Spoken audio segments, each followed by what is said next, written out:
Vamos a abrir la escritura en el libro de Gálatas, capítulo 5.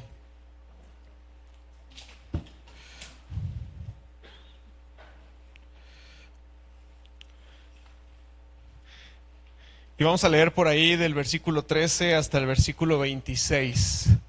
Gálatas, capítulo 5, y vamos a leer del versículo 13 hasta el versículo 26. Y vamos a estar hablando acerca de lo que leamos el día de hoy. Dice así la escritura, leo en NTV, Nueva Traducción Viviente, dice: Pues ustedes, mis hermanos, han sido llamados a vivir en libertad, pero no usen esa libertad para satisfacer los deseos de la naturaleza pecaminosa. Al contrario, usen la libertad para servirse unos a otros por amor. Pues toda la ley puede resumirse en un solo mandato: ama a tu prójimo como a ti mismo. Pero si están siempre mordiéndose y devorándose unos a otros, tengan cuidado, corren peligro de destruirse unos a otros. Por eso les digo, dejen que el Espíritu Santo los guíe en la vida. Entonces no se dejarán llevar por los impulsos de la naturaleza pecaminosa. La naturaleza pecaminosa desea hacer el mal, que es precisamente lo contrario de lo que quiere el Espíritu. Y el Espíritu nos da deseos que se oponen a lo que desea la naturaleza pecaminosa. Esas dos fuerzas luchan constantemente entre sí. Entonces ustedes no son libres para llevar a cabo sus buenas intenciones. Pero cuando el Espíritu los guía, ya no están obligados a cumplir la ley de Moisés. Cuando ustedes siguen los deseos de la naturaleza pecaminosa, los resultados son más que claros: inmoralidad sexual, impureza, pasiones sensuales, idolatría, hechicería, hostilidad, peleas, celos, arrebatos de furia, ambición egoísta, discordias, divisiones, envidia, borracheras, fiestas desenfrenadas y otros pecados parecidos. Permítanme repetirles lo que les dije antes: cualquiera que lleve esa clase de vida no heredará el reino de Dios. En cambio, la clase de fruto que el Espíritu Santo produce en nuestra vida es amor, alegría, paz, paciencia, gentileza, bondad, fidelidad, humildad y control propio. No existen leyes contra esas cosas. Los que pertenecen a Cristo Jesús han clavado en la cruz las pasiones y los deseos de la naturaleza pecaminosa y los han crucificado allí. Ya que vivimos por el Espíritu, sigamos la guía del Espíritu en cada aspecto de nuestra vida.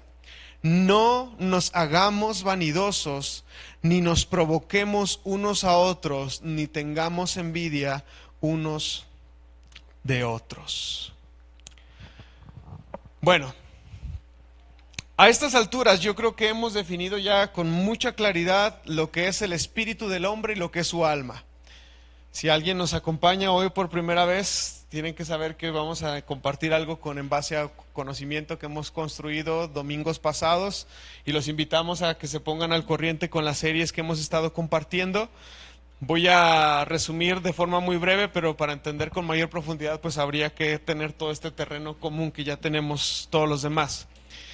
Hemos definido lo que es el espíritu del hombre y lo que es su alma, el ruaj y el nefesh del hombre. Hemos entendido que el hombre está compuesto por su espíritu y por su alma, y hemos colocado al espíritu en nuestra mente y hemos colocado el alma en toda nuestra sangre, en todo nuestro torrente sanguíneo. Hemos definido qué es lo que son, cómo podemos identificarlos, de qué están compuestos y dónde se encuentran y cómo podemos definir a cada uno de ellos. Hemos hablado también para qué es útil el espíritu, para qué es útil nuestra alma y qué áreas abarcan dentro de nuestra vida. Todo esto ya lo hemos comentado, lo hemos mencionado, lo hemos construido ya. Así que No está de más mencionar que el Espíritu es una porción dada por Dios a nosotros. Cada uno tiene su propio espíritu personal, pero encima de eso el Espíritu de Dios puede venir y puede morar sobre nosotros. Es decir, tendríamos un cuerpo, tendríamos un alma y tendríamos un espíritu personal, y si creemos en el Señor, todavía el Espíritu de Dios mora dentro de nosotros y guía o dirige o pretende dirigir el resto de nuestra vida. Hemos dicho que en el Espíritu está nuestro sistema de valores, nuestra percepción de la vida, nuestra identidad, la forma en la que nos relacionamos, nuestra conciencia, quién es Dios, quién somos nosotros. Toda esa información, toda esa percepción está en el Espíritu, está en la mente, ha sido depositada por Dios. Hemos dicho también que el espíritu humano, es nuestra forma de conectarnos, de entendernos, de navegar o de movernos en las dimensiones espirituales. El espíritu tiene una tendencia hacia Dios y hacia las cosas espirituales, hacia las cosas que son eternas, hacia las cosas que trascienden. Pero hemos dicho que el alma del hombre, según la definición de la Biblia en el Antiguo Testamento, el nefesh, no solamente el psique según el griego, sino según la influencia cultural hebrea, el nefesh del hombre, el alma del hombre implica todo su ser.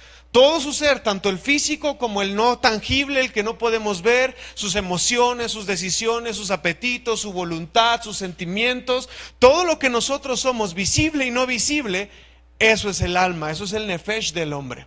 Podríamos decir que la suma de todo nuestro ser, nuestros apetitos humanos, carnales, todo eso es nuestro nefesh, y decíamos que podíamos encontrarlo, identificarlo en la sangre, en toda esa información genética que corre dentro de nosotros, ¿verdad? Habíamos mencionado eso y hace 8 días dimos un pequeño ejemplo, que es como si tuviéramos dos almas, una alma divina y una alma animal. Una alma que tiene una tendencia hacia lo espiritual, hacia lo eterno, lo que trasciende, y una alma animal que nos lleva a comportarnos igual que el resto de los seres creados. A veces a comportarnos como animales, ¿verdad? Cuando peleamos, cuando enojamos, cuando pataleamos, cuando discutimos, cuando hacemos o damos rienda a nuestros apetitos carnales humanos. Y menciono todo esto una vez más porque es un terreno común que necesitamos para comprender lo que acabamos de leer hoy en la carta a los Gálatas. Hemos leído Gálatas y encontramos que Pablo está intentando hacer toda una inmersión cultural. Es un trabajo excelente el cual Pablo hace en esta carta, porque Pablo es un judío, es un hijo de un fariseo, es descendiente de la tribu de Benjamín, inclusive su nombre hebreo era Shaul, o Saulo, o Saúl, ¿no? Y él había crecido en una ciudad llamada Tarso. Pablo obtuvo sus mejores estudios de los mejores maestros hebreos. Uno de ellos era Gamaliel, conocido como un gran maestro. Era perteneciente a la rama de los fariseos, pero también Pablo se encontraba, estaba pisando el primer siglo. Del año 1 para acá, al año más o menos 40, 50, 60 después de Cristo. Ahí está Pablo, al igual que en los tiempos de Jesús, y en ese contexto cultural es en el que Pablo se encontraba en el primer siglo. Y él no solamente era judío, sino que también él era un ciudadano romano, él era un conocedor de la ley, él era un conocedor de la cultura, del lenguaje, de los pueblos. Él entendía o comprendía muy bien los choques filosóficos y culturales que se veían presentes en ese tiempo. ¿Están conmigo? Entonces Pablo, si alguien era la persona indicada para intentar traer el Antiguo Testamento, el Nuevo Testamento y sembrarlo con lenguaje más común o más popular, era Pablo, porque conocía tanto la cultura hebrea judía como la cultura grecorromana, helenista, del pueblo griego y romano. Pablo era la persona indicada. Dios no se equivocó en llamarlo y en escogerlo. Por eso él dice, instrumento escogido me es él. Sí, aun cuando andaban pataleando por ahí, decían, no, pero él nos persigue, él nos quería matar. Dios no se equivocó en escogerlo. Ahora, recordemos que tanto el espíritu como el alma no son exactamente iguales, tanto en el Antiguo Testamento como en el Nuevo Testamento. Esto también ya lo hemos explicado, ¿no? El espíritu, la mente del hombre, las definiciones no son iguales para la cultura, la influencia griega a la influencia hebrea. Esto ya lo hemos definido, así que no me voy a detener tanto en esto. Pero cuando el pueblo judío está parado en el primer siglo, siendo colonizado, siendo conquistado por un pueblo romano que tenía toda una influencia cultural griega, o sea, es todo un rollo ahí complicado, Pablo se ve en la necesidad de explicarle a esa gente que es griega, que es gentil, y aún a los mismos judíos que han sido influenciados ya por toda esta lucha de lenguaje y de cultura, Pablo se ve en la necesidad de hacerles una especie de traducción, no solamente del idioma, sino adaptar los conceptos y las ideas filosóficas de lo que es la vida, lo que es el ser, de qué estamos compuestos. Así que el mejor hombre preparado y apto para ello era Pablo, un gran judío y un gran ciudadano romano, que no solamente tenía que traducir palabras, sino que tenía que contextualizar conceptos para poder sembrarlos en una época específica. Menciono todo esto porque estamos a punto de hacer un brinco de todo lo que aprendimos del Antiguo Testamento, del Ruach y el Nefesh, el espíritu y el alma, y vamos a plantarnos sobre el Nuevo Testamento, donde la cultura es otra, donde el momento histórico es otro, donde ya no se piensa tan exactamente igual y podríamos patinar. De hecho, yo sí he patinado mucho al intentar entender tanto el Antiguo Testamento como el Nuevo Testamento, estos conceptos. Así que perdonen tanto preámbulo, pero necesitamos sentarnos en la misma, o entender la situación en la cual Pablo está intentando hacer esta traducción de conceptos a la influencia grecorromana. ¿Les parece si oramos? Señor, te damos gracias en esta tarde por la oportunidad que nos das de estar aquí, porque tu Espíritu habita en nosotros, mora en nosotros, y hoy oramos, Señor, para que ese Espíritu, Señor, nos hable de ti, Señor. Nos abra los ojos de nuestro entendimiento, abra nuestros oídos y permita que nuestra percepción de la vida, del Espíritu, de la eternidad, de la verdad, sean sembradas en nosotros, Señor, y que no sean removidas. En el nombre de Jesús oramos para que tengamos un espíritu de sabiduría y revelación en esta tarde y seamos capaces de entender. No solamente de entender, sino que seamos retados y confrontados a llevar a la práctica, Señor, lo que la Escritura quiere hablarnos el día de hoy. Te damos gracias, Señor, por la vida del apóstol Pablo, que fue un hombre que usaste, Señor, para transmitirnos mensaje y palabra que viene de ti, Señor. Ayúdanos a comprender, pero sobre todo ayúdanos a ponerlo en práctica. En el nombre de Jesús, amén. Y bueno, una vez más, el apóstol Pablo escribió muchas cartas y una de ellas es la carta a los Gálatas. No sabemos si es la primera y no sabemos si es la última, quizás hubo más, no lo sabemos, es la que nos tocó en el canon y damos gracias a Dios por ello. Pero cuando el apóstol Pablo escribe sus cartas, él intenta atender distintos propósitos, distintas situaciones que se están presentando en medio del pueblo, en medio de la comunidad donde el apóstol Pablo está enseñando o está predicando. Así que cuando el apóstol Pablo está escribiendo a los galatenienses, a la gente de Gálatas, hay un problema de por medio. Y era una crisis un poquito fuerte. Si ustedes leen el libro de Gálatas, se darán cuenta que la autoridad de Pablo se estaba poniendo en duda. Ya no era tan importante lo que Pablo enseñaba porque aparentemente habían más maestros o mejores maestros en medio de la comunidad. Entonces el apóstol Pablo, cuando escribe su carta en el capítulo 1 y en el capítulo 2, lo primero que él intenta hacer es defender su posición como un escogido de Dios para llevar el mensaje a los gentiles. Eso es lo que está haciendo el apóstol Pablo, porque su autoridad estaba poniéndose en duda, debido a que había unos falsos maestros que enseñaban que el pueblo debía de volver a los rudimentos del viejo pacto, a estar bajo la ley y no bajo la gracia, según Cristo. Y todo esto lo podemos ver más a detalle en Hechos capítulo 15, que no lo vamos a estudiar, no lo vamos a leer, pero si están anotando y quieren empaparse más de eso, en Hechos capítulo 15 usted puede entender un poquito más este conflicto. Los judíos estaban aceptando que los gentiles se convirtieran a Jesucristo, pero les estaban imponiendo cargas que no era necesario que llevaran. Y el apóstol Pablo tiene un round con los apóstoles, el primer concilio bíblico está ahí presente, y ese problema se había traspasado a las iglesias de regiones lejanas, de Asia Menor, Grecia, y esos lugares, porque había judíos dispersos. No solamente los judíos estaban en Jerusalén, sino que había judíos dispersos por todo el mundo antiguo. Y esos judíos dispersos también se estaban volviendo al cristianismo, pero en ese proceso de hacerse cristianos y ver gentiles cristianos, estaban imponiendo cargas a la gente, cargas que no deberían de imponer. Eso es lo que está pasando en un contexto general, y a ese problema, a esa problemática es a la cual Pablo le contesta o le responde. ¿Me entienden? Ahora, este Pablo hace una disertación demasiado concreta y profunda sobre lo que es vivir en la ley y lo que es vivir en la gracia. Cómo es que cada una de ellas tuvo su lugar, tuvo su tiempo, pero ahora, por medio de Cristo, ya no es necesario volver hacia atrás y ya no es necesario sujetarnos a la ley como los judíos querían imponer la sujeción a la ley. Así que Pablo hace una profunda mención de una temática constante que si ustedes se ponen a leer la carta a los Gálatas, la van a encontrar. Es el tema de la esclavitud y la libertad, el tema de la ley y el tema de la gracia. Constantemente van a encontrar estas palabras ahí en la carta hacia los Gálatas. Y Pablo,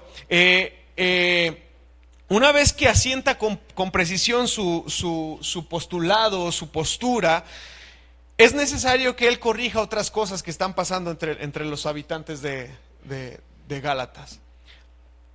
Y él necesita asentar en medio del pueblo o hacerle ver al pueblo que ellos necesitan dejar de vivir en la carne y tienen que empezar a vivir en el espíritu.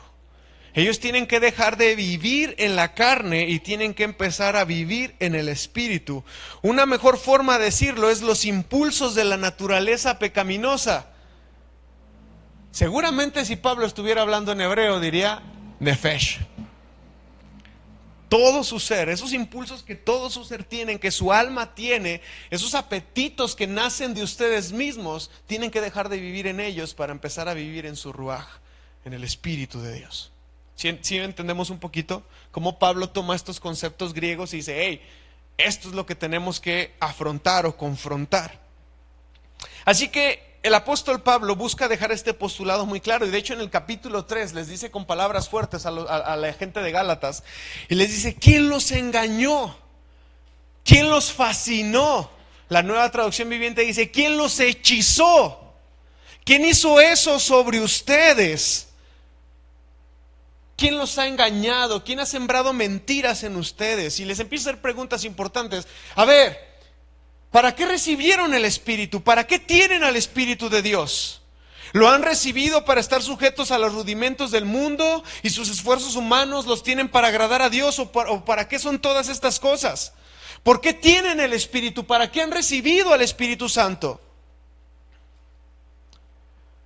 Y ahí mismo en el capítulo 3 el apóstol Pablo les dice que hemos recibido al Espíritu para tener una verdadera oportunidad de comenzar de nuevo. Para poder dejar todas esas cosas atrás, para poder dejar todas esas cosas en el pasado y tener una nueva vida, y que esta nueva vida en consecuencia pueda ser guiada por el Espíritu. El apóstol Pablo en pocas palabras está diciendo, cuando recibimos el Espíritu, nosotros también por medio de Jesucristo recibimos una libertad que ya no nos esclaviza a los viejos rudimentos o a los viejos preceptos, sino que hemos recibido una libertad que nos permite servir a Dios sin ser esclavizados a la carne y a los viejos rudimentos. Nos permite servir a los demás en amor. Así que esto nos permite desarrollar no una nueva definición, pero un concepto importante acerca del Espíritu Santo. Porque el Espíritu Santo es una muestra, es una garantía, es una evidencia clara de que Dios ha extendido un pacto con los hombres. Amén. El Espíritu Santo es una evidencia clara del pacto que Dios ha extendido con los hombres. Hemos dicho ya cuando hablamos acerca de la serie Modo Pentecostal, cuando hablamos acerca del Espíritu Santo, que el Espíritu Santo es la presencia personal de Dios y transformadora en los hombres. Eso es. Y más que para andar brincando, y más que para andar danzando, y más que para andar hablando como locos, es para que Dios impregne la vida de Cristo en nosotros. Para eso es el Espíritu Santo, es la presencia personal y transformadora de Dios en los hombres. Es la clave para liberarnos de la ley y hacernos vivir una vida agradable delante de Dios. Así que si usted me pregunta que si es necesario tener al Espíritu para ser un seguidor de Jesús, la respuesta es sí. Y si usted quiere saber cuál es la mejor evidencia de que alguien es un hijo de Dios, es que tenga el Espíritu Santo dentro de él. Es que el Espíritu Santo esté ahí. Porque no hay otra forma. Si usted se pone a leer la carta a los Gálatas, no hay otra forma, no hay otra evidencia No hay otro instrumento que Dios use para manifestar que somos sus hijos, más que su Espíritu Santo.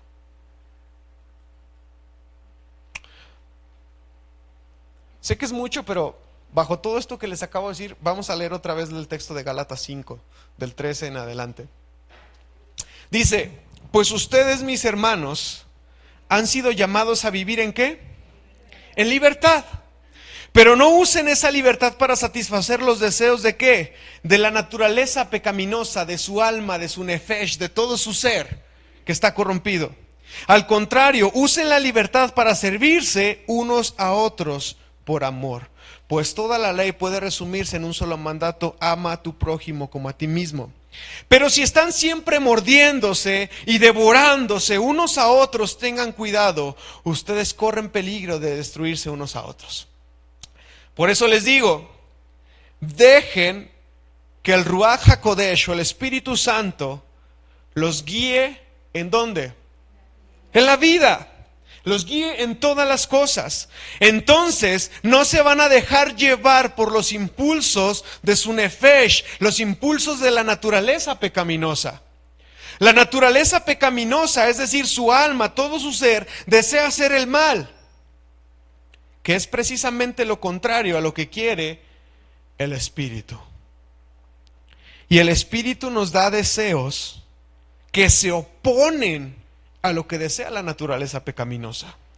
Estas dos fuerzas luchan constantemente entre sí y entonces ustedes no son libres para llevar a cabo sus buenas intenciones. Pero cuando el Espíritu los guía, cuando el Ruach los guía, ya no están obligados a cumplir la ley de Moisés. Cuando ustedes siguen los deseos de la naturaleza pecaminosa, bueno, vamos a dejarlo hasta ahí. Ahorita voy a leer esta otra parte para no hacerlo tan largo. ¿Qué es lo que nos está diciendo Pablo en esta carta a los Gálatas? Pablo jamás ha rechazado ni ha dicho que la ley no sirva ni que esté abolida. Pero lo que sí Pablo está diciendo es que la ley de la Torah es buena, es sabia, pero se puede resumir como Jesús la resumió: amar a Dios y amar al prójimo. Se puede resumir con el mandato de amar a tu prójimo como a ti mismo y amar a Dios. Pero las leyes, la Torá, los mandamientos, por más buenos que sean, jamás le dieron el poder a Israel para obedecer esas leyes y esos mandamientos. No pudieron. Y bastaría leer todo el Antiguo Testamento para darnos cuenta que fueron incapaces de cumplir al pie de la letra toda la Torá. En contraste, la buena noticia o la buena nueva del Evangelio es que Jesús sí cumplió toda esa ley en nuestro lugar y ahora Él vive en nosotros a través del Espíritu. Jesús en nosotros es la manifestación de que nosotros hemos sido justificados delante de Dios. Así que la presencia de Dios en nosotros, el Espíritu de Dios en nosotros, hace de nosotros los nuevos seres humanos que somos capaces de cumplir la ley de amar a otros y por consecuencia cumplir toda la Torah. ¿Me está entendiendo? Es el Señor Jesús en nosotros a través del Espíritu. Aquí hay un contraste. En estos textos que acabamos de leer hay un contraste muy fuerte, porque el apóstol Pablo empieza a contrastar la vieja naturaleza y la nueva naturaleza. El apóstol Pablo empieza a decir: ¡hey! Esta vieja naturaleza es distinta a la nueva naturaleza que queremos recibir en el Señor. Y los hábitos, los frutos, los resultados de la vieja humanidad son obvios. Son comportamientos deshumanizantes que, como decíamos hace 8 días, nos hacen animales. Nos ponen al mismo nivel del resto de la creación. Los frutos de la vieja naturaleza destruyen las relaciones y destruyen las comunidades por completo. Y aun cuando las leyes de la Torá prohibieron todos estos comportamientos, nadie fue capaz de cumplirlos. Así que los frutos, los resultados de la vieja naturaleza son evidentes, son obvios, son visibles. Y entonces el apóstol Pablo especifica una larga lista de 15 obras de la carne, 15 obras de nuestro ser, de nuestro nefesh. Y dice algo muy interesante, vamos a leer ahí en el versículo 19. Cuando ustedes siguen los deseos de la naturaleza pecaminosa, los resultados son más que claros. ¿Cómo dice en la Reina Valera 60 ese mismo texto? Gálatas capítulo 5 versículo 19. Manifiestas son las obras de la carne. Manifiestas, evidentes, son las obras de la carne. Eso es lo que está diciendo el apóstol Pablo, que hay una lista de 15 cosas, 15 obras de la carne, 15 frutos de nosotros que trabajan, que se producen a través de nosotros. Y están a la vista de todos. Y al final dice, y hay cosas semejantes. ¿Qué significa esto? Que el apóstol Pablo no pretende ser exhaustivo, que pueden haber aún más cosas que sean obra de la carne, que sean manifestación de la carne. Y mira, vamos a leerlas. Cuando ustedes siguen los deseos de la naturaleza pecaminosa, los resultados son más que claros.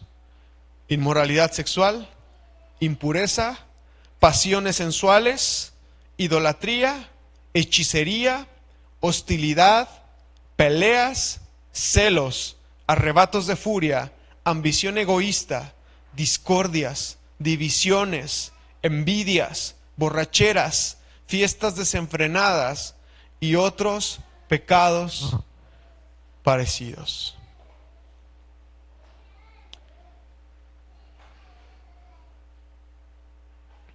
Parece ser que el apóstol Pablo lo estructura en cinco categorías. Y la primera son los primeros 3 pecados: la inmoralidad sexual, la impureza y las pasiones sexuales. Parece ser que Pablo empieza con lo más asqueroso, ¿verdad? Lo que es doblemente de la carne. Y específicamente el tema de la inmoralidad sexual no solamente se limita a lo que conocemos como fornicación, sino también incluiría el concubinato, el colecho y un montón de cosas que violan ciertas leyes de Dios.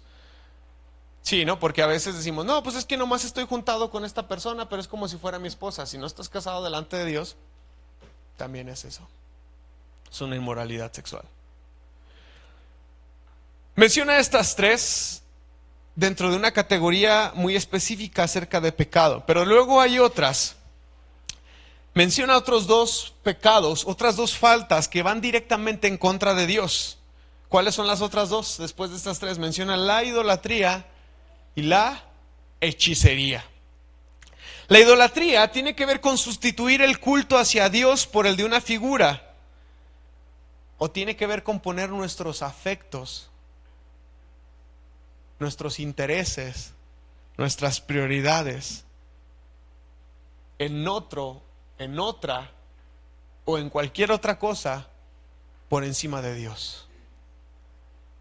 Así que un idólatra no solamente es una persona que tiene una imagen frente a él a quien adorar. Hay gente que idolatra el trabajo. Hay gente que idolatra la vanidad.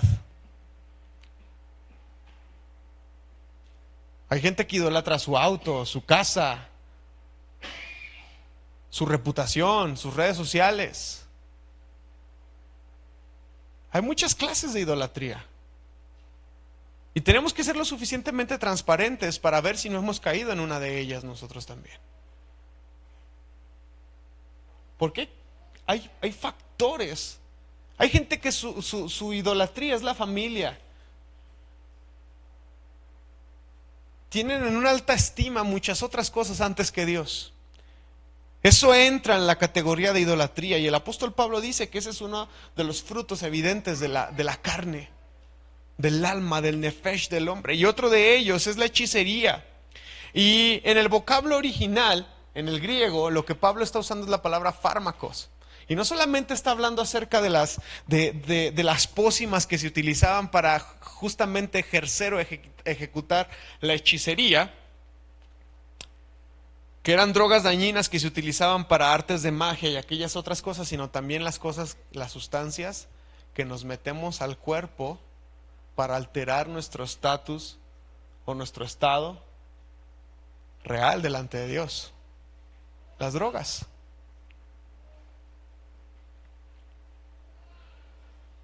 Llevamos 5. Inmoralidad sexual, impureza, pasiones sexuales, la idolatría, la hechicería. Luego hay un tercer grupo, una tercera categoría que más o menos tiene que ver con las cuestiones personales, con los sentimientos personales. Es el odio, la discordia, los celos, los arrebatos de furia o de ira.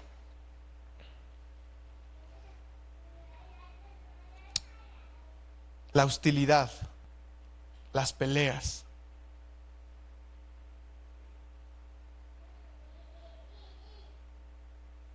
Estos también son frutos de la carne. Estos también son frutos de nuestro nefesh. El odio, la discordia, los celos, los arrebatos de furia. Y de hecho en el griego hay una palabra ahí que la discordia o las peleas, que podríamos entenderlo más como las enemistades, más que un estado subjetivo, tienden a inclinarse en contra del prójimo. Cuando ya hacemos cosas con arrebato. Cuando lo que impulsa nuestra discordia o nuestra división es el odio en contra de las personas.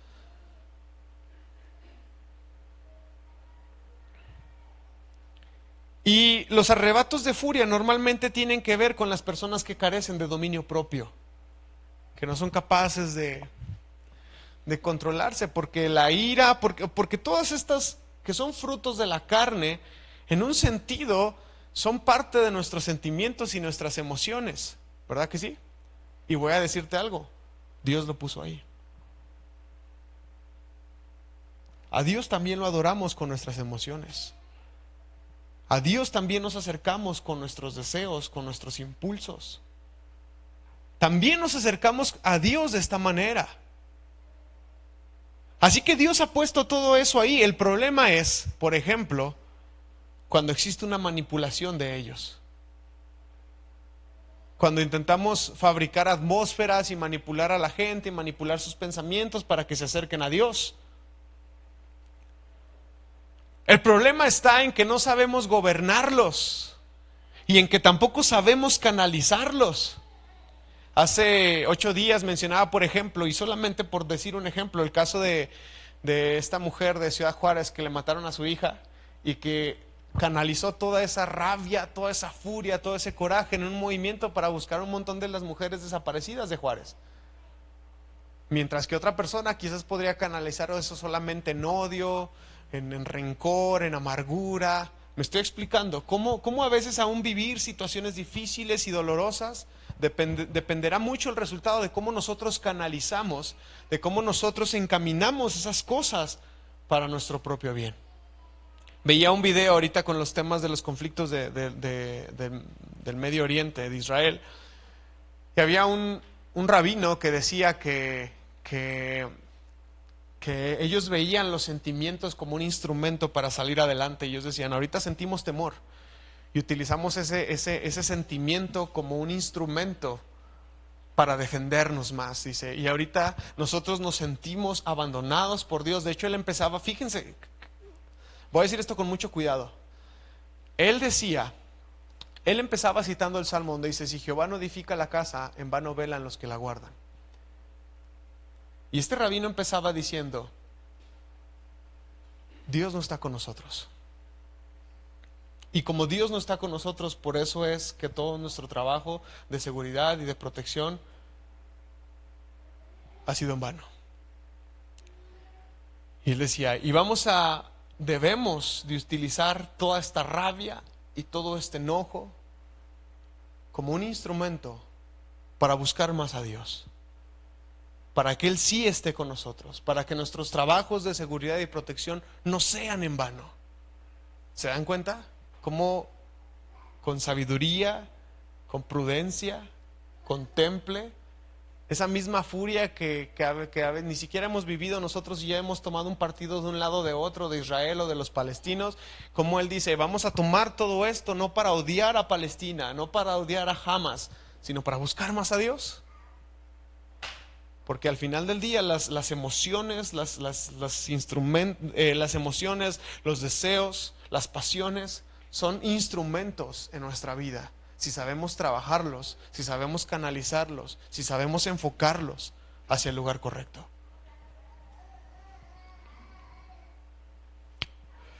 Hay un cuarto grupo que ya no habla de lo personal, sino de lo grupal. Y dice, las ambiciones egoístas, la discordia, las divisiones, la envidia. Y ahora el apóstol Pablo está hablando de las rivalidades constantes, las disensiones que existen en una comunidad que llevan a tener una división real, que fracturan iglesias, que fracturan familias, que fracturan naciones. Por ideas, por enseñanzas, por mentiras que rompen la unidad de la fe, del amor. Porque a veces hay gente que nada más está ahí por fregar.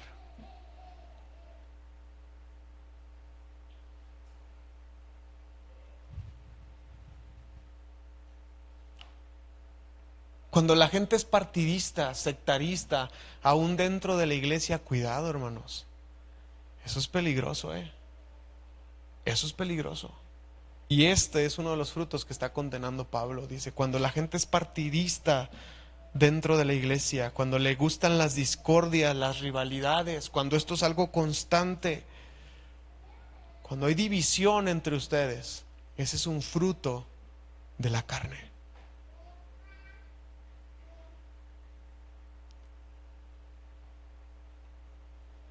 Y hay un quinto grupo que tiene que ver con las cuestiones desenfrenadas, son las borracheras y las fiestas o los apetitos desenfrenados, que la Reina Valera 60 lo traduce como orgías, pero es mucho más que las orgías.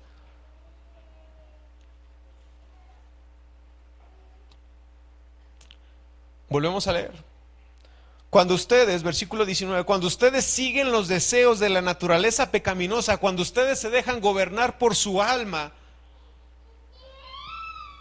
por su nefesh, por la suma de todo su ser, los resultados son más que claros. Es la inmoralidad sexual, la impureza, las pasiones sensuales, la idolatría, la hechicería, la hostilidad, las peleas, los celos, los arrebatos de furia, ambición egoísta, discordias, divisiones, envidias, borracheras, fiestas desenfrenadas y otros pecados parecidos.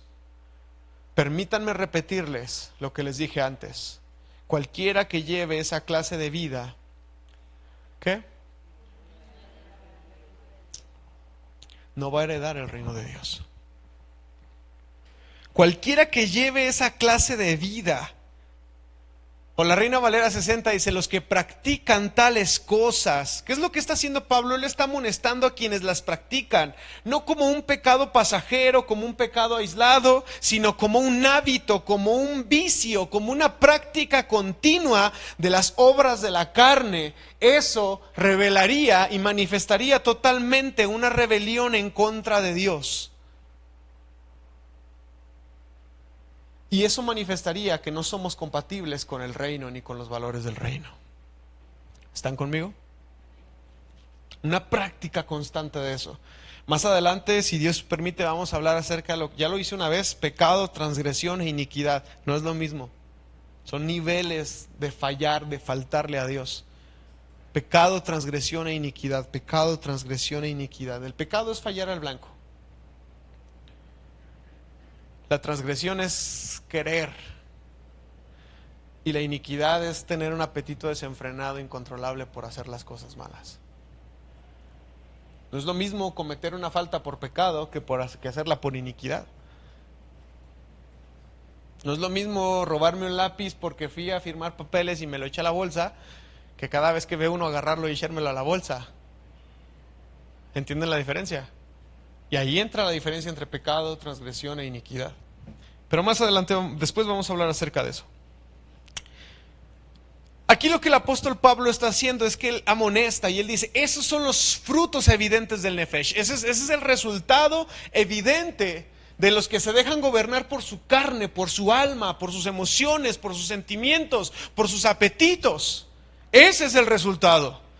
Y esas personas, las que practican estas cosas, no pueden heredar el reino de los cielos. No van a heredar el reino de los cielos. Ahora el apóstol Pablo dice que Jesús fue quien los clavó en la cruz, quien clavó en la cruz todas estas faltas e iniquidades. Así que cuando una persona confía en Jesús y vive en una dependencia del Espíritu, la vida de Jesús se convierte en la suya, produciendo lo que Pablo llama el fruto del Espíritu. Por eso hoy en Gálatas capítulo 2, versículo 20, los del discipulado se lo saben. Mi antiguo yo ha sido crucificado con Cristo. Ya no vivo yo, sino que Cristo vive en mí. Así que ahora vivo en este cuerpo terrenal confiando en el Hijo de Dios, quien me amó y se entregó a sí mismo por mí. Ya no soy yo, ya no vivo yo, ahora Cristo es el que vive dentro de mí. Él vive dentro de mí y es lo que está diciendo el apóstol Pablo. Ese es el resultado de los que viven en la carne, pero los que viven en el Espíritu, el Señor Jesús vive y mora dentro de ellos y produce los frutos del Espíritu. Esta es la manera de vivir que el Señor Jesús quiere reproducir en su gente. ¿Cuál manera? Continuamos leyendo. Versículo 22 dice, en cambio, la clase de fruto que el Espíritu Santo produce en nuestra vida es amor, alegría, paz, paciencia, gentileza, bondad, fidelidad, humildad y control propio. Y para rematar, no existen leyes contra esas cosas. Esta es la manera que el Señor Jesús espera que nosotros vivamos. Que aquel grupo de personas a los cuales podemos llamar familia de Dios, viva. En contraste con las obras de la carne, Pablo está describiendo el fruto del Espíritu. ¿Y qué está diciendo Pablo? Un paréntesis. En el versículo 19 dice que las obras de la carne, como si se trabajara para producirlas, como si requiriera de un esfuerzo de nuestra parte el poder obtenerlas, ¿me explico? Pero ahora, cuando llegamos al Espíritu, ya no habla de las obras del Espíritu, sino los frutos del Espíritu. Ahí hay un choque interesante, porque una cosa es trabajar para obtener algo, que es obrar, y otra cosa es que un fruto se produzca. Y yo siempre les doy este ejemplo. ¿A poco ustedes han visto un limón pujando para que salga el limón? ¿Verdad que no? Se da, solito, en su naturaleza. Se va generando, se va gestando, hasta que está listo, hasta que el fruto está listo. Y ese es el contraste entre las obras de la carne y el fruto del Espíritu. Aquí no hay una obra, sino es una actuación de nuestro espíritu regenerado e impulsado por el Espíritu de Dios. Por eso Pablo dice, esto ya no se llama obra, sino esto se llama fruto, por la consecuencia de una cosa según Juan 15. ¿Cuál es la consecuencia de Juan 15? Es estar, permanecer en la vid, estar apegados a la vid, permanecer en la vid, estar en la vid. Cuando uno está pegado a la vid, es imposible que uno no dé fruto, ¿verdad? Porque estamos pegados a la vid. De hecho, el fruto no depende del pámpano, sino de la vid. Porque de la vid vienen los nutrientes, de la vid viene la savia, de la vid viene todo lo necesario. Y el pámpano es solamente un ducto, un conducto por el cual la savia corre hasta producir fruto. Y otra clave que es importante según Juan 15 es que el fruto del Espíritu no es para gloria nuestra, hermanos. Es para gloria de Dios Padre. Eso dice Juan 15, dice, nuestros frutos glorifican a Dios. Nuestros resultados dan gloria a Dios y dan testimonio de que Él es nuestro Padre. Así que estamos hablando ahora acerca de lo que produce la vida del Espíritu en nosotros. Y el primer grupo contiene 3 virtudes. Tienen que ver con hacia Dios, hacia el prójimo y hacia nosotros mismos. Es amor, alegría y paz. Amor hacia Dios, alegría hacia Dios y paz para con Dios. Shalom, estar en paz con Dios. Pero también es amor para con el prójimo, es alegría para con el prójimo y es paz para con el prójimo. Pero también es amor para conmigo mismo, alegría para conmigo mismo y paz conmigo mismo. Esto es algo muy interesante porque tiene que ver con estas tres dimensiones entre Dios, el prójimo y nosotros. A veces no somos capaces de estar en paz con nosotros mismos. A veces no somos capaces de tener gozo con el prójimo, de tener alegría con el prójimo. Pero uno de los frutos del Espíritu es que seamos capaces de tener amor, alegría y paz con Dios, con el prójimo y con nosotros mismos. Gozosos, en paz, con amor, para expresar a otros. Ahora hay un segundo grupo que abarca tres virtudes que guardan una especial relación con nuestro prójimo. ¿Cuáles son las otras tres virtudes? Primero es amor, alegría, paz, y luego es la paciencia, la gentileza y la bondad. Paciencia, gentileza y bondad. Muy interesantes. Porque la paciencia, que es como la longanimidad, es decir, el tener largura de ánimo, que no seamos de mecha corta, para que me entiendan, ser pacientes con los otros, es un fruto del Espíritu. Es un fruto del Espíritu tener paciencia. Se ejercita en relación con las personas y nos ayuda a soportar sin tener un rencor vengativo, sin tener una conducta perversa para con los otros, sino es ser genuinos delante de ellos. Está también ahí ¿dónde está? Paciencia, está la gentileza o la bondad. ¿Qué es ser gentil, hermanos? ¿Qué es ser bondadoso? ¿Qué es tener benignidad? Tiene que ver con el hecho de ser útil y servicial. Una persona gentil es una persona que es útil y es servicial y se muestra en favor y en bondad de los demás. Una persona gentil no es solamente alguien que da los buenos días, sino es alguien que se dispone a ayudar al otro. Ayudar a cruzar la calle, ceder el asiento. ¿Me explico? Eso es parte de la gentileza y es un fruto del Espíritu también. Y está la bondad, el hecho de ser bueno. Solamente se usa 4 veces la palabra bondad en el Nuevo Testamento y las usa Pablo. Tiene que ver con tener una nobleza de carácter, es decir, una combinación entre justicia y amor. Eso es ser bondadoso. Una persona que hace lo correcto, pero lo hace con amor. Que no por eso llegue y dice, quítate que ahí te voy, o tú no sabes, o esto, lo otro. Enseña, ejerce con justicia, pero lo hace con amor. Es una persona bondadosa. Entonces llevamos 6 frutos: amor, alegría, paz, paciencia, gentileza, bondad. Pero luego hay un tercer grupo de frutos que contienen otras 3 virtudes que tienen que ver con una relación especial hacia uno mismo y hacia con los demás. Es la fidelidad. Varones que estuvimos aquí el sábado pasado, ¿qué aprendimos que era fe? Emuná, que era fidelidad, seguridad, estabilidad, digno de fiar, de confianza, fe, confianza, creer. Todo eso es fe, fidelidad, emuná.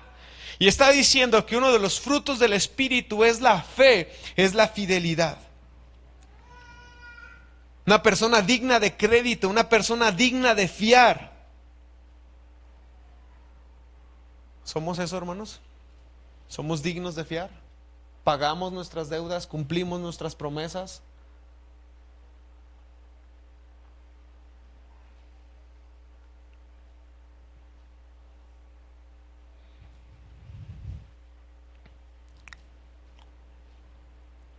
Humildad, que tiene que ver con mansedumbre. Una virtud difícil de alcanzar, porque tiene que estar en medio entre ser impulsivo y ser cobarde. Estar ahí, tranquilo. Basta decir, o no está de más decir, que la humildad, la mansedumbre no es debilidad para nada. Creo que ya lo sabemos, pero es bueno seguirlo señalando. No es debilidad, para nada, no lo es. Es una cualidad viril por excelencia.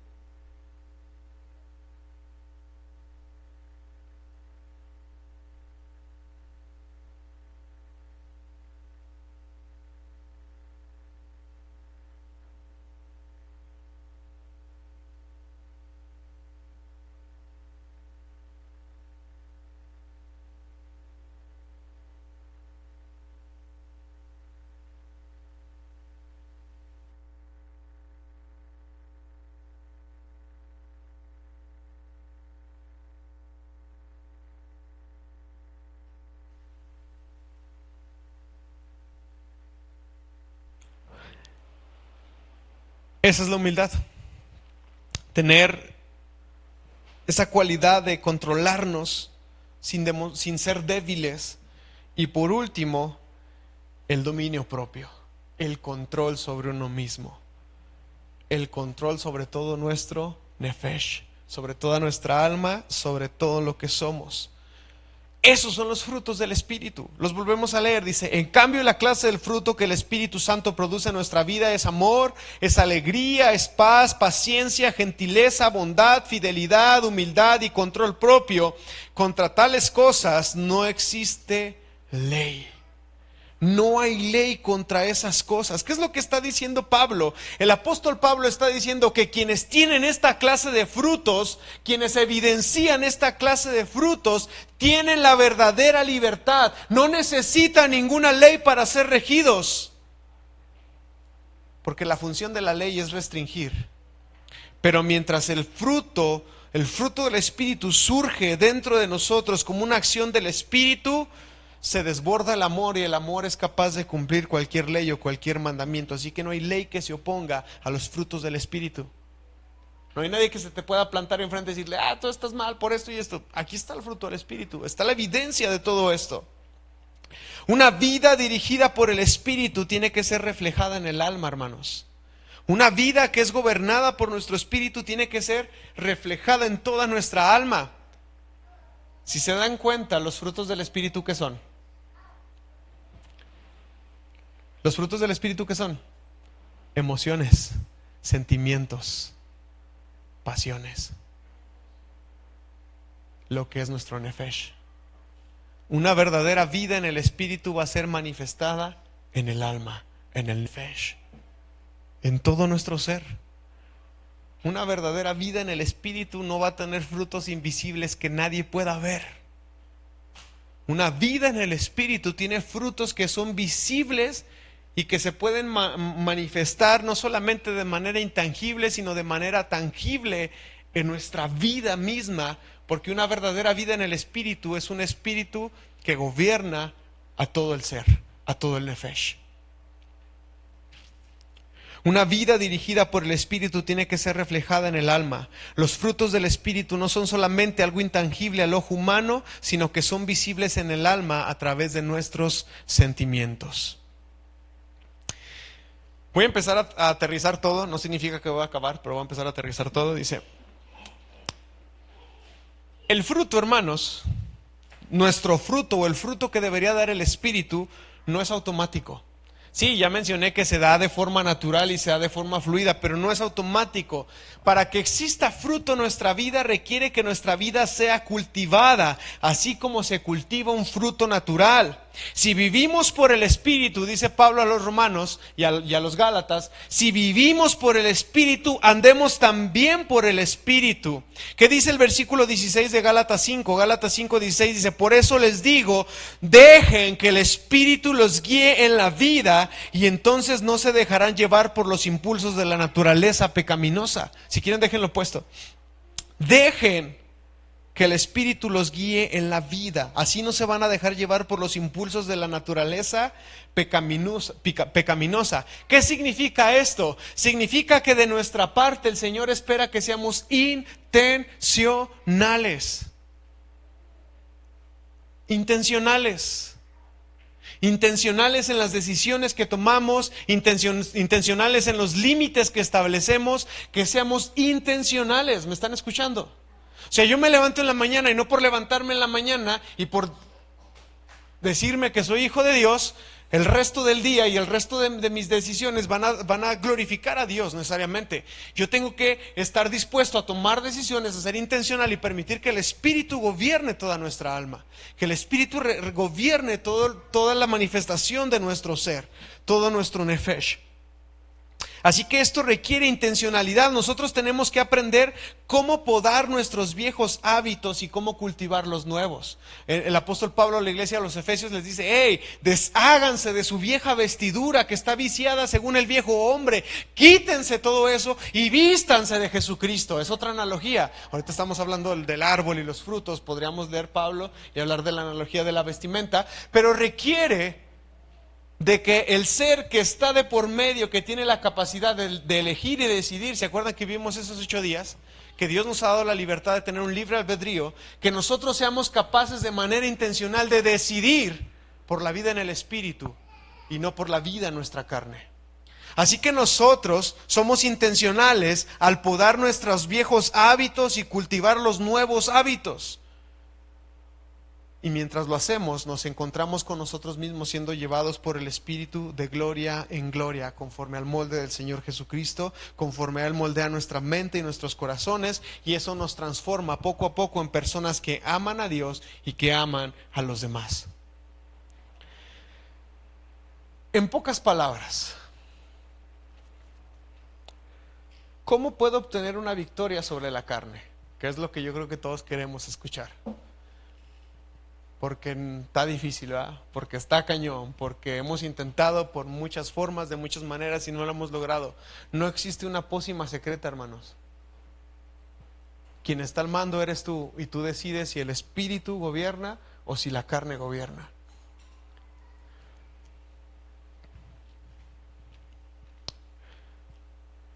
El versículo 13, fíjate lo que dice: pues ustedes, mis hermanos, han sido llamados a vivir ¿en qué? En libertad. Pero no usen esa libertad para satisfacer los deseos de la naturaleza pecaminosa. Es decir, el Señor nos hace libres, y una vez que nosotros somos libres, nosotros tenemos la libertad de elegir por nuestra naturaleza pecaminosa o por una vida en el Espíritu. Eso recae sobre nosotros. Para cualquier adicción, para cualquier problema, para cualquier aflicción, para cualquier situación, nosotros tomamos la decisión. Nosotros estamos al mando en ese sentido, y nosotros decidimos qué hacer con la libertad que Dios nos ha dado. O la seguimos sometiendo al pecado, a la maldad, a los frutos de la carne, o la sometemos al Señor y al Espíritu.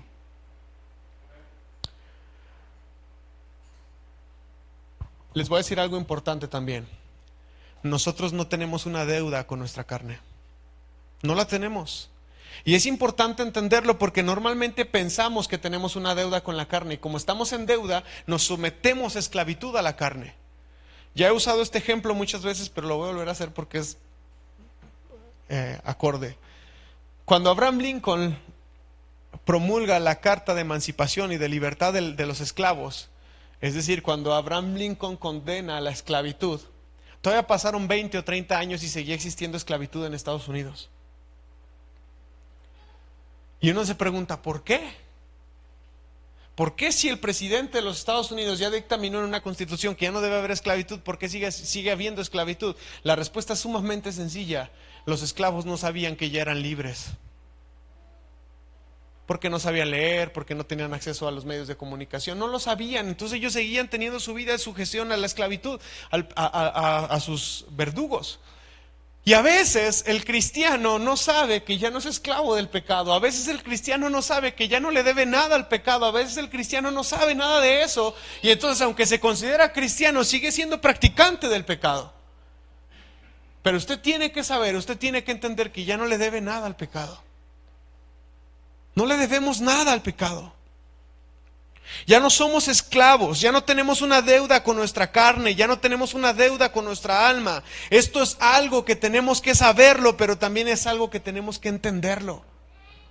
Tiene que caer en entendimiento en nuestra cabeza. Por eso Pablo dice en Romanos 12:2, cambien su manera de pensar y va a cambiar su manera de vivir. Cambien su manera de entender, cambien su percepción acerca de muchas cosas. Y si nosotros cambiamos nuestro entendimiento acerca de esto, que ya no le debemos al pecado, ya no le debemos a nuestra carne, vamos a ser libres de un montón de cosas, hermanos. pero tiene que haber entendimiento en nuestro ser. Seguimos leyendo versículo 17. Gálatas 5:17 dice: la naturaleza pecaminosa desea hacer el mal, que es precisamente lo contrario de lo que quiere hacer el espíritu. Y el espíritu nos da deseos que se oponen a lo que desea la naturaleza pecaminosa. Estas dos fuerzas luchan constantemente entre sí. Entonces ustedes no son libres para llevar a cabo sus buenas intenciones. No ha acabado el párrafo, pero me detengo aquí. ¿Qué es lo que está diciendo el apóstol Pablo? Que hay una oposición entre nuestro espíritu y nuestra alma. Que sí, que hay una lucha aquí adentro de nosotros, de la misma lucha que habla Pablo en Romanos capítulo 7. El bien que quiero hacer no lo hago, y el mal que no quiero hacer lo termino haciendo. ¿Por qué? Porque hay una lucha dentro de mí. No voy a culpar al diablo, no voy a culpar a mi vecino, no voy a culpar a mi cónyuge, no voy a culpar a mis hijos. Es el resultado de la lucha que hay dentro de mí. Hay una lucha en mi interior.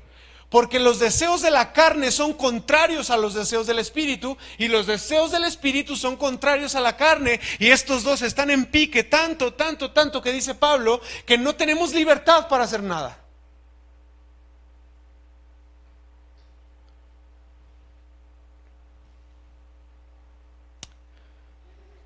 Versículo 18. Pero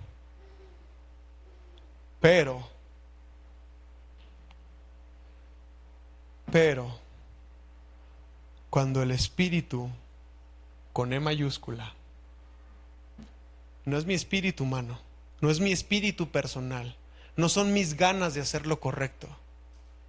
Cuando el espíritu, con E mayúscula, es decir, el espíritu de Dios, los guía, ya no están obligados a cumplir la ley de Moisés. Amén. Amén. Debemos de dejar que el espíritu nos guíe, y debemos de ser intencionales, escuchen bien, en no proveer, en no satisfacer a los deseos de la carne.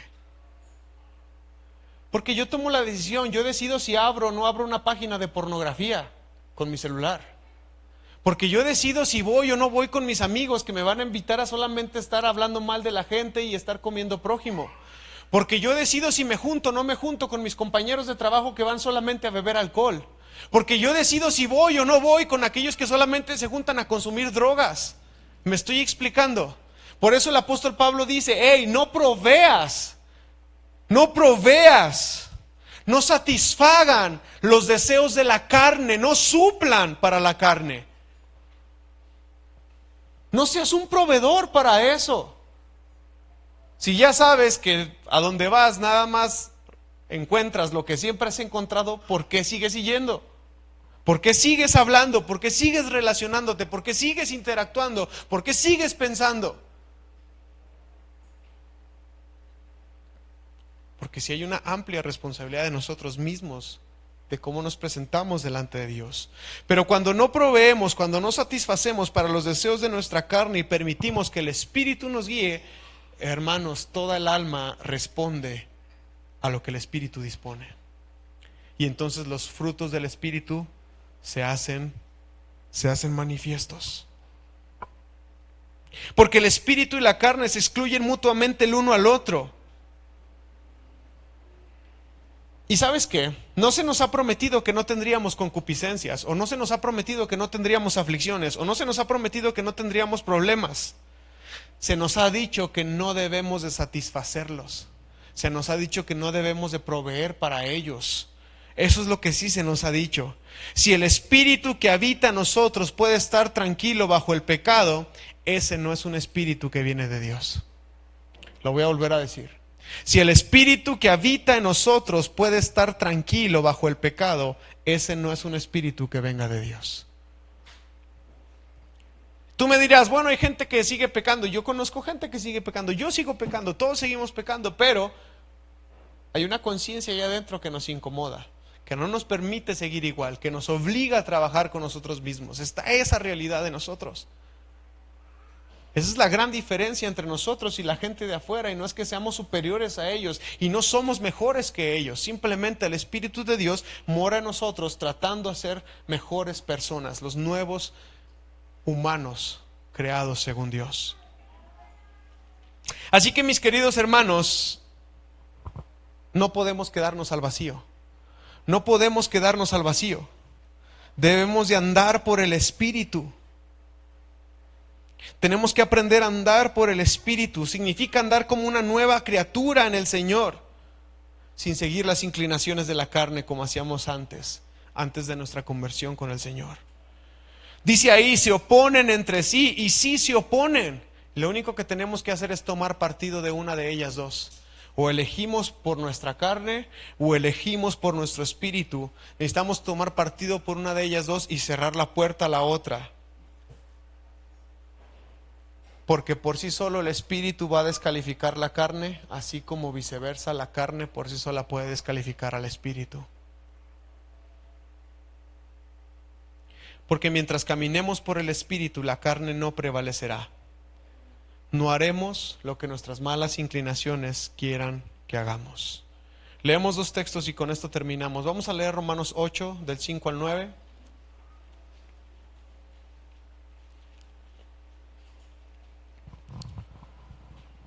Los que están dominados por la naturaleza pecaminosa piensan en cosas pecaminosas, pero los que son controlados por el Espíritu Santo piensan en las cosas que agradan al Espíritu. Por lo tanto, permitir que la naturaleza pecaminosa les controle la mente lleva ¿a dónde? ¿Se acuerdan qué decíamos en la serie de la batalla de la mente? Que el que gana la batalla de la mente lo gana todo.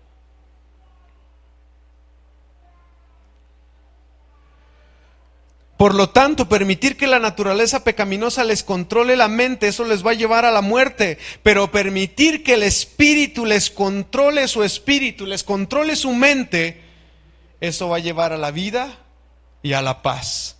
Pues la naturaleza pecaminosa es enemiga de Dios siempre.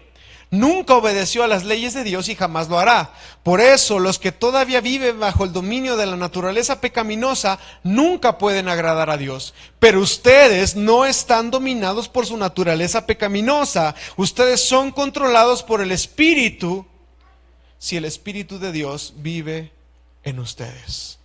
Y recuerden que los que no tienen al Espíritu de Dios en ellos, de ninguna manera pertenecen a Él. Gálatas 6, del 1 al 10.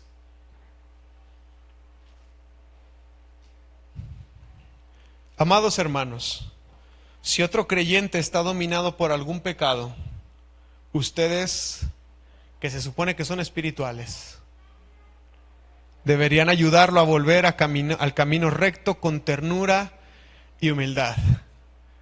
Ojalá eso pasara en las iglesias. Porque solo descalificamos, solo cerramos la puerta, solo decimos, no, él ya no, ya no le hables, y mira cómo anda, y mira esto, y mira aquello, y mira así, y mira allá. ¿Y qué está diciendo Pablo? Amados hermanos, si otro creyente está dominado por algún pecado, ustedes que son espirituales deberían ayudarlo a volver al camino recto, ¿con qué? Con ternura y humildad. Y tengan mucho cuidado de no caer ustedes en la misma tentación.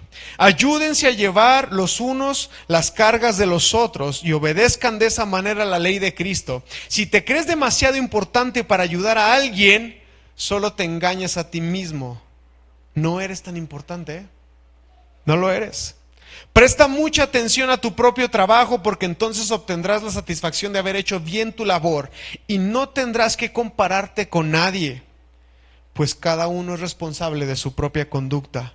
Los que reciben enseñanza de la palabra de Dios deberían de proveer a las necesidades de sus maestros, compartiendo todas las cosas buenas con ellos. No se dejen engañar.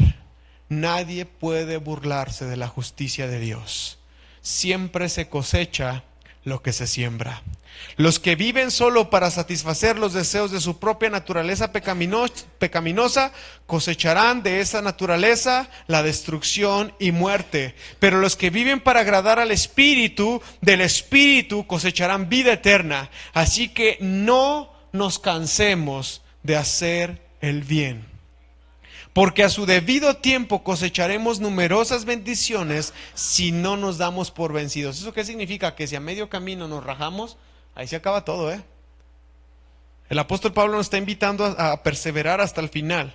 A su debido tiempo cosecharemos numerosas bendiciones si no nos damos por vencidos. Por lo tanto, siempre que tengamos la oportunidad, hagamos el bien a todos, en especial a los de la familia de la fe. La lucha entre la carne y el espíritu, ¿quién gana? ¿El que tú alimentas, al que tú le provees y al que conscientemente tú le permites que se desarrolle? No hay truco, no hay oración mágica, no hay congresos, no hay eventos, no hay predicaciones, no hay oraciones mágicas. Es una determinación de todos los días, de todos los días, de todos los días. Y eso lo decide cada uno de ustedes por la libertad que Dios les ha dado. Que Dios los bendiga.